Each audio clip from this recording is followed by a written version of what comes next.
प्यारे विद्यार्थियों, नमस्कार। रीतिकाल की तीसरी और प्रमुख विशेषता कला की प्रधानता। रीति युग में भावना की सुखात्मा, अनुभूति की सत्यता और कल्पना की मौलिकता पर उतना ध्यान नहीं दिया गया जितना कि उक्ति की वक्र व्यंजना पर। इसी कारण डॉक्टर रसाल ने इसे कला काल नाम दिया। रीतिकाल का काव्य एक तरह से अलंकारों का समूह कोश है।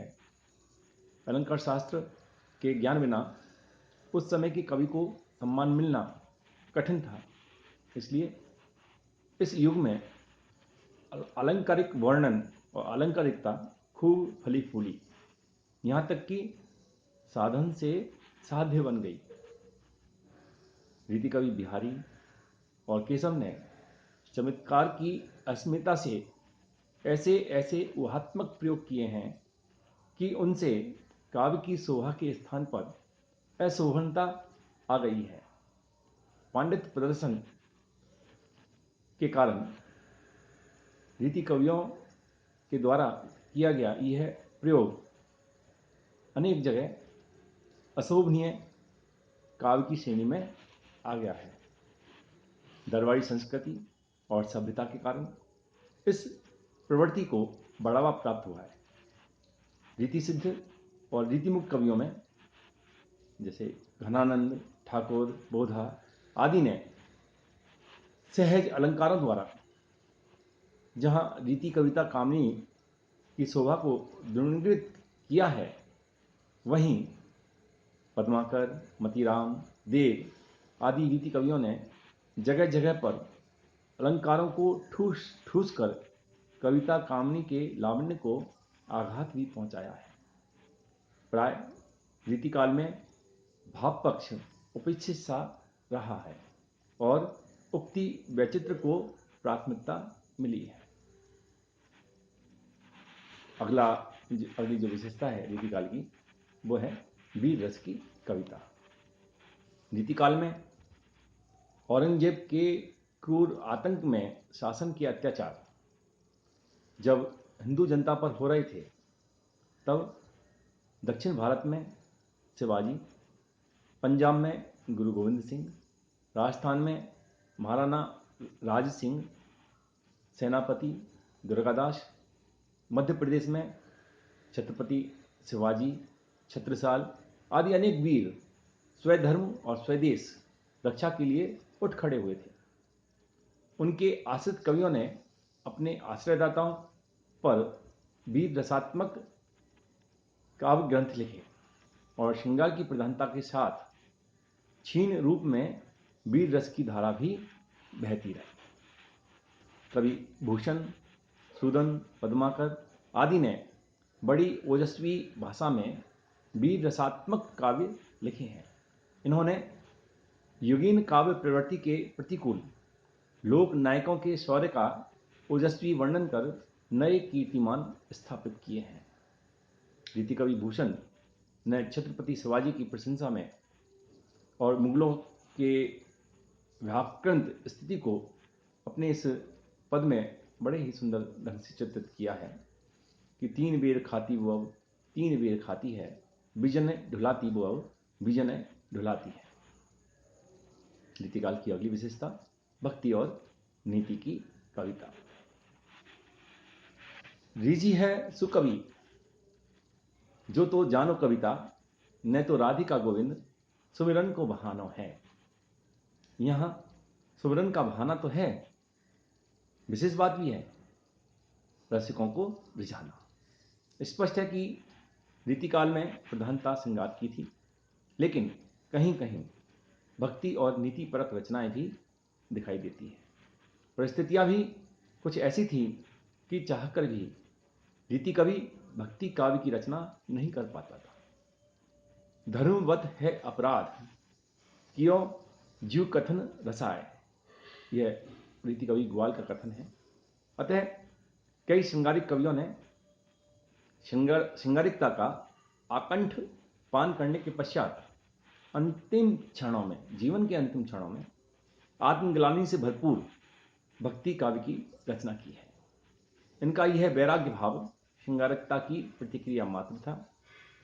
डॉक्टर राजेश्वर प्रसाद चतुर्वेदी ने कहा है कि वृद्धावस्था में आसक्त होकर केशव, देव, पद्माकर आदि प्रमुख कवि वैराग्य से ग्रसित दिखाई देते हैं, जो मनोवैज्ञानिक दृष्टि से ठीक भी है। छोड़ हरि को नाम, नहीं पेह बिसरात अरे, निपट निकाय तन, चाम ही को चोला है। नीति संबंधी युक्तियों के लिए जिन घात प्रतिघातों की अनुभव की आवश्यकता होती है, वह विलासों उन्मुख रीति कवि के पास नहीं थे। वस्तुतः यह युग विविध स्वादों का युग था। इसलिए बिहारी ने कहा है कि करी बिहारी सत्य सही, भरे अनेक स्वाद। भक्ति और नीति की कविता भी इसी स्वाद को भरने का परिणाम है। रीतिकालीन भक्ति के संबंध में डॉक्टर नगेंद्र के विचार ये हैं कि रीतिकाल में भक्ति भी उनकी श्रृंगारिकता का अंग थी। जीवन की अतिशय रसिकता से जब ये लोग यानी रीति कवि घबरा उठते थे, तो यह भक्ति मानसिक शरण भूमि के रूप में इनकी रक्षा करती थी। इनके विलासी जर्जर मन में इतना नैतिक बल नहीं था कि ये भक्ति व नीति की ओर इतना नैतिक बल नहीं था कि वे भक्ति का विरोध करते, निषेध करते। श्रृंगार की ऐतिहासिकता से उबकर ही ये भक्ति और नीति की ओर उन्मुख हुए हैं। नीति विषयक काव्य के रचनाकारों में रीति कवि वृंद, गिरधर, दीनदयाल गिरी आदि उल्लेखनीय कवि रहे हैं। लोकप्रियता की दृष्टि से वृंद सतसई के अनेक दोहे आज भी लोक जीवन को प्रभावित करते हैं। भले बुरे सब एक समान, ज्यों लो बोलत नाही, और जान परत है काग पिक, ऋतु वसंत के माही। रीति कविता की एक और विशेषता प्रकृति चित्रण। रीतिकाल में सतऋतु, 12 मासा शीर्षक से अनेक काव्य ग्रंथ लिखे गए हैं, किंतु स्वतंत्र रूप से प्रकृति चित्रण नहीं के बराबर है। नायक नायिका की मानसिक दशा के अनुकूल प्रकृति संयोग में खिली हुई उन्मादक दिखाई देती है, तो वियोग में उसका करुण चित्र उपस्थित हुआ है। सभी जगह प्रकृति का उद्दीपन रूप मिलता है। रीति कवि सेनापति प्रकृति चित्रण के सुंदर चितेरे हैं। वैसे बिहारी, रीतिमुख कवि घनानंद आदि ने भी प्रकृति के सुंदर चित्र उकेरे हैं। अगला बिंदु, अगली विशेषता, आश्रयदाताओं की प्रशंसा और पराश्रिता की भावना। रीति काव्य रचना मुख्यतः शासक वर्ग और सामंत लोगों के आश्रय में संपन्न हुई, अतः प्रशंसा का भाव और पराश्रिता की भावना का परपना स्वाभाविक है। प्रशंसा की प्रवृत्ति के फलस्वरूप दो प्रकार की रचनाएं दिखाई देती हैं। पहली ऐसे ग्रंथ जिनका नामकरण आश्रयदाता के आधार पर हुआ, जैसे भवानी विलास, जगत विनोद आदि। और दूसरी प्रकार की आश्रयदाता के जीवन चरित्र पर लिखे गए खंड काव्य, जैसे जहांगीर जसचंद्र का रत्नावली आदि।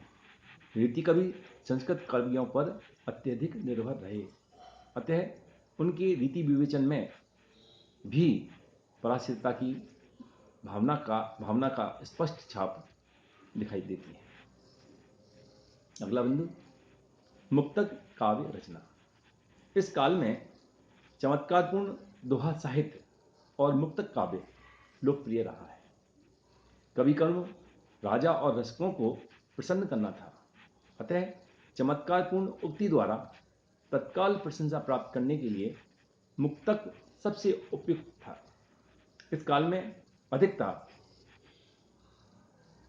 कवित्व, सवैया, दोहा छंदों का रहा है। अकबरी दरबार में इसकी प्रतिष्ठा होने पर सभी कवियों ने इन्हें अपनाया भी है। कवित्व और सवैयों में माधुर्य स्वर झंकृत है, तो दोहों में संक्षिप्तता और शब्द लाघव का गुण विद्वान है।